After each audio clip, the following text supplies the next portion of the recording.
Sean Payton got a Super Bowl, 15 years, Saints coach. 9 of those years he got him to the playoffs. He's joining us on a Monday. So, I was saying earlier, Sean, that once Thanksgiving hits forward, none of these quarterbacks have all their pieces. They're missing a left tackle. They're missing a slot receiver. It's kind of the difference between the guys who have talent but maybe have flourished on a perfectly healthy team.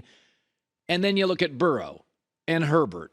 And it's like, Sean, when I watch football, the real stars, I watched Herbert last night running for his life, and I'm like, there aren't 5 guys in the world with that pressure. I mean, what was your takeaway on Herbert last night? Yeah, I agree with you. I felt in watching him the same way. It would have been hard-pressed for me to have seen more than maybe 3 other quarterbacks in our league have the same success he had last night. I thought, and look, the announcers did a good job. I thought the Chargers defense played well, of course. And I still would like to see them. I'm talking about the Chargers. I'd like to see them run the ball better. Yeah. And take a little bit of that pressure off of the queue. But look, he was outstanding in a game they needed to win. Yeah, by the way, Kelly's emerging out of UCLA, Austin Eckler. So they have some running backs. They drafted another one, Isaiah Spiller, out of Texas A&M. So they got some kids who could help. And I agree with you. Too often he's got to put a Superman cape on, and I just feel like you're asking too much. Now, I say this, is I like Tua. There's limitations here. I mean, Miami's tried to move off him. We know that now. Going forward, he plays Buffalo this week, I think J-Mac said. What do you do in the offseason? If you just feel like we like the kid, but you look at the AFC, Sean, Burrow, Herbert, these guys are big men. What do you do with that position? Yeah.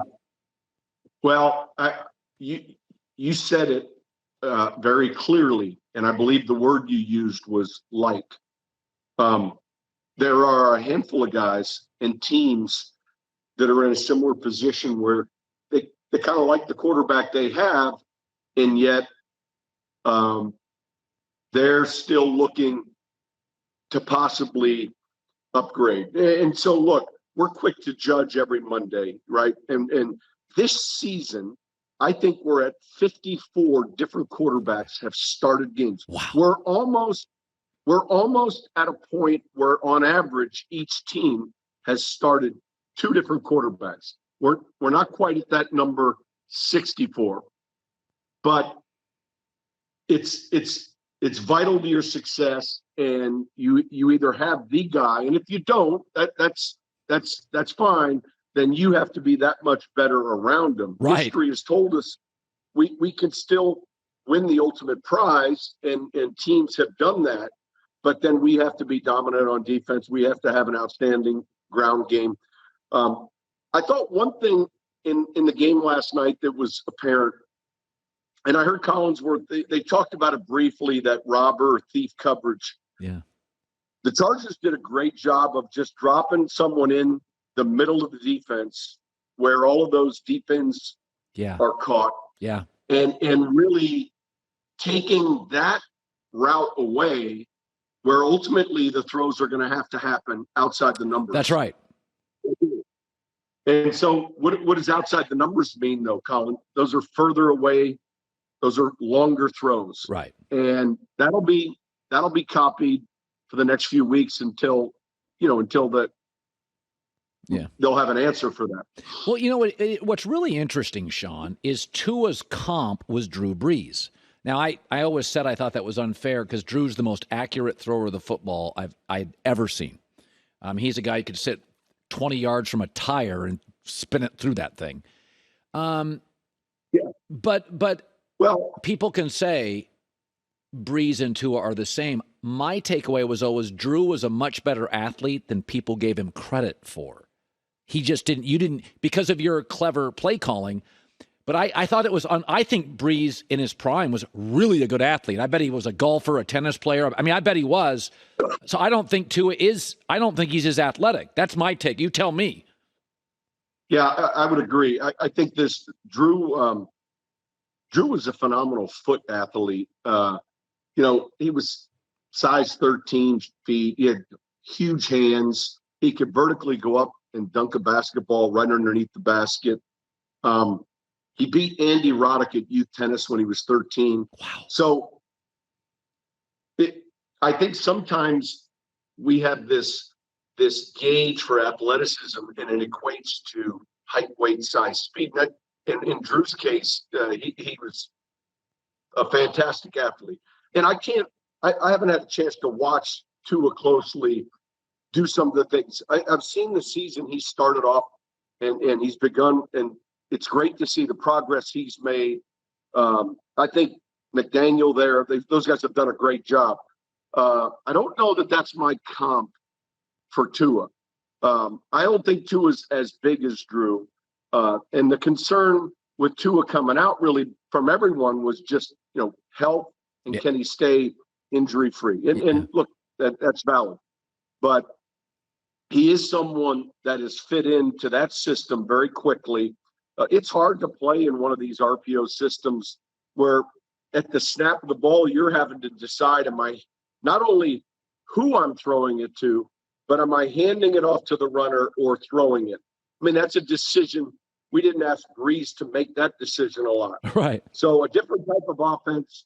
I thought the key last night, though, was the Chargers on defense. Yeah. So the Brock Purdy thing, it's interesting. So when you were in New Orleans and Drew got hurt, I always thought this, you and Mickey Loomis were smart on this, is that your backup played a lot like Brees. So you didn't have to, make it. And then you had Taysom Hill, who could give you a total curveball. But your starter and your backup had similarities. And so when I watch Garoppolo and I watch Brock Purdy, they're both accurate distributors. Both can spin it. Neither's big. But when I watched Kyle's game plan yesterday, it looked like Jimmy's. It didn't change anything. I was like, that's the same game plan. So that's telling me that Kyle doesn't see Brock as significantly less talented. That's my interpretation. I mean, Kyle likes Brock Purdy.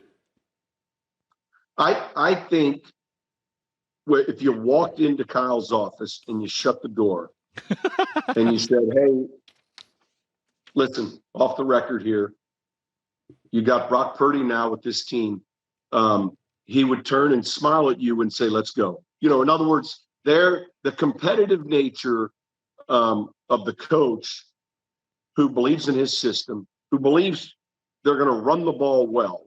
Now, so obviously Purdy can get him in and out of the right checks. You see them at the line of scrimmage a lot, alert, Yeah. can. They're getting to, so Purdy's, he can function in the system. That's important.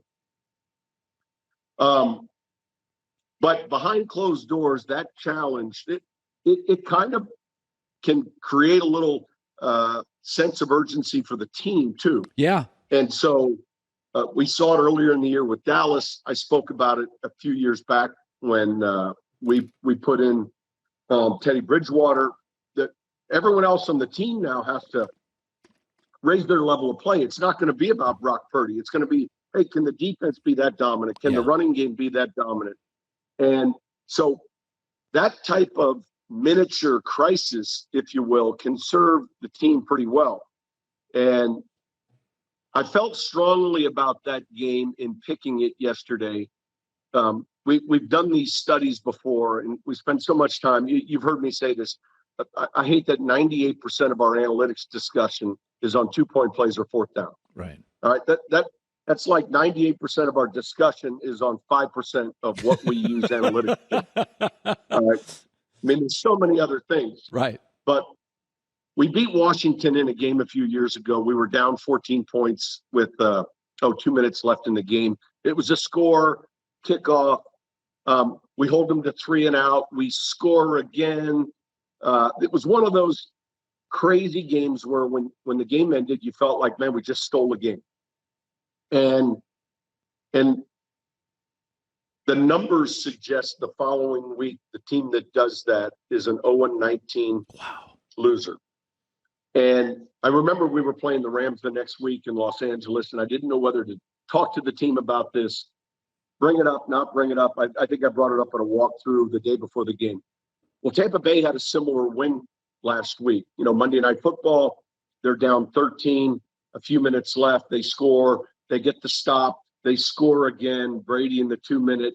And sure enough, now it's 21 straight. In other words, so periodically there are those games that take place, and no one in the building, no one's even aware of it. Right. But, you steal one the following week, it's tougher to win. Yeah, no, that's a great point. Hi, everybody. Thanks for watching. Subscribe here to get the latest from the show. Also, be sure to check out more of the best clips from The Herd or go watch a few segments from other shows on FS1.